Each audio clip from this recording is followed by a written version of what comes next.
మిత్రులందరికీ in moms కిచెన్లోకి స్వాగతం సుస్వాగతం. మిత్రులారా, ఈరోజు మీ ముందుకు వచ్చాము మట్టికాయ బఠానీ కూరతో. ఈ మట్టికాయ బఠానీ కూర తయారు చేసుకోవడానికి ముందుగా మనం చేసిన పని ఏమంటే, ముందు రోజు రాత్రి కొన్ని బఠానీలు తీసుకుందాము, వాటిని కుక్కర్లో వేసి నానబెట్టుకుందాం. నానబెట్టిన తర్వాత ఉదయాన్నే మనం నానబెట్టుకున్న బఠానీలోకి తగిన నీళ్లు పోసుకుందాము. అందులోకి కాసింత రాళ్ళ ఉప్పు వేసుకొని కుక్కర్లో పెట్టి 3 విజిల్ వచ్చేదాకా ఉడికించుకుందాం. నెక్స్ట్ ఈ కుక్కర్ను పక్కన పెట్టేసిన తర్వాత మనకి ఇందుకు కావాల్సిన మెయిన్ ఇంగ్రీడియంట్స్ ఏం కావాలి అనేది చూసుకుందాము. మనకు ఒక 2 టమాటాలు, 2 ఉల్లిగడ్డలు కట్ చేసి పెట్టుకుందాం. కాసింత కరివేపాకును తీసి పక్క పెట్టుకుందాము. ముఖ్యంగా మట్టికాయలను కట్ చేసి పక్క పెట్టుకుందాం. దానికి తోడుగా మనము కాసింత ఒక కొబ్బరి చిప్ప వేసుకొని దాన్ని కట్ చేసి, సగం కొబ్బరి కట్ చేసి కాసింత కొబ్బరి, అల్లము, వెల్లుల్లిని బాగా పొడిగా కొట్టుకొని పక్క పెట్టుకుందాం. అలా చేసుకున్న తర్వాత ఫ్రెండ్స్ అలా మనం అన్నింటిని వేసుకొని బాగా పొడిగా కొట్టుకుందాం.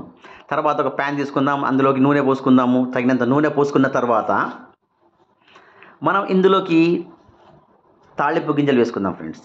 ఈ తాళింపు గింజలు కొద్దిగా వేగాక బాగా అందులోకి మనం కట్ చేసి పెట్టుకున్న 2 ఉల్లిగడ్డలను వాటిని అందులోకి వేసి వాటిని వేగేలా నీట్గా వేయించాలి.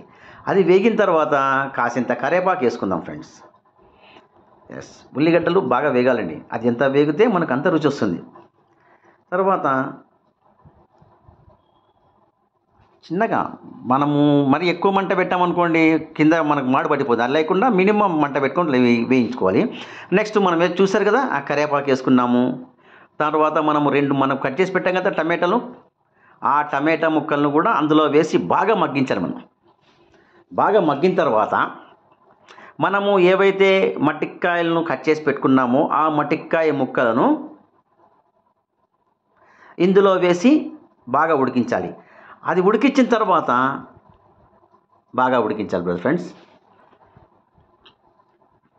మనం కట్ చేసుకున్నాం కదా మట్టికాయ ముక్కలు, వాటిని అలా వేసుకున్నాం కదా. దీని ఎలా అంటే అలా అంత దాకా వచ్చిన తర్వాత నెక్స్ట్ మనం ఉడికించి పెట్టుకుంటే బఠానీలను వేయాలి ఇందులోకి.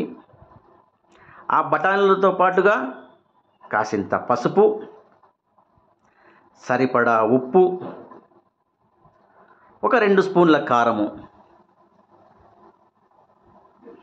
తర్వాత 2 స్పూన్ల ధనియాల పొడి. ఈ కారము, ధనియాల పొడి ఇవన్నీ వేసుకున్న తర్వాత మనము బాగా కలపాలి. వీటిని బాగా మనము కిందికి మీది కలుపుతూ ఈ బఠానీ ముక్కలకు, మట్టికాయ ముక్కలకు అన్నిటికీ బాగా పట్టేదాకా బాగా కలపాలి. తర్వాత మనము తయారు చేసి పెట్టినాం కదా ఈ కొబ్బరి, అల్లం, వెల్లుల్లి పొడి వేసాం కదా, ఆ పొడిని దాంట్లో బాగా కలపాలి. తర్వాత మనకు తగిన నీళ్లు దాంట్లో పోసుకొని కుక్కరు మూత పెట్టి ఒక్క 2 విజిల్స్ వచ్చేదాకా ఆగాలి. ఆఫ్టర్ 2 విజిల్ వచ్చిన తర్వాత మనకు కావాల్సిన అద్భుతమైన మట్టికాయ బఠానీ కూర రెడీ. ఫ్రెండ్స్, ఈ బఠానీ కూరని మీరు తిని రుచి చూడండి, మాకు కూడా చెప్పండి ఎలా ఉందో. నెక్స్ట్ మీ మిత్రులు చెప్పండి. Please subscribe, share, like friends. Thank you friends. Thank you. Bye bye.